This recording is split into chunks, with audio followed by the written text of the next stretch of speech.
Yego sha. Ntabwo nakwemera. Urumva ushaka kwigira danje. Ndabira sha Petro bandebere. Ndabira ko gapanda.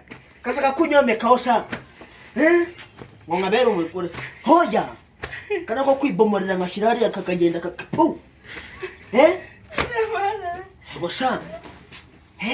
Ntabwo wanyemera. Inde? Wowe? Mwande? Nk'umugore wawe nk'umugore wawe. Ibijende ute? Tubane. Wowe nande? Nje nawe. Unyomekeho. Unyomekeho ngewe unyomekeho. Kwiyomekane duhangane paka. Kahangane n'ibyo guteka. Nkubita unukagutuka. Sawa rero. Tuzabireba nyine.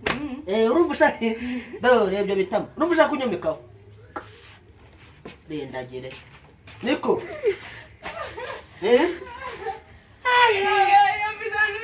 None sukuri kwimana jewe navuze vayo jewe nakunengoraga ibintu bikomeye cyane amajoro yose nkagagenda ariko nabuze imikino kimwe oya niba manyima ndeberaga nibi bitate bira kubiryo wahashe sibi dereje narakubwiye wowe nta mugoro kurimo sibyo tuvugisha ukuri umuntu umugabo wawe biryo bimeze gutya okay nacyo neza urashaka kunyomekaho urabirya hose wama habwa kato wama no mbese ngukunda do ugeze niko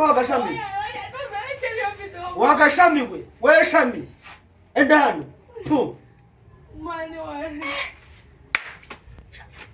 abagabo twagorwa n'ukuri kw'Imana washa karaga pande kakakuyomecaho wakora iki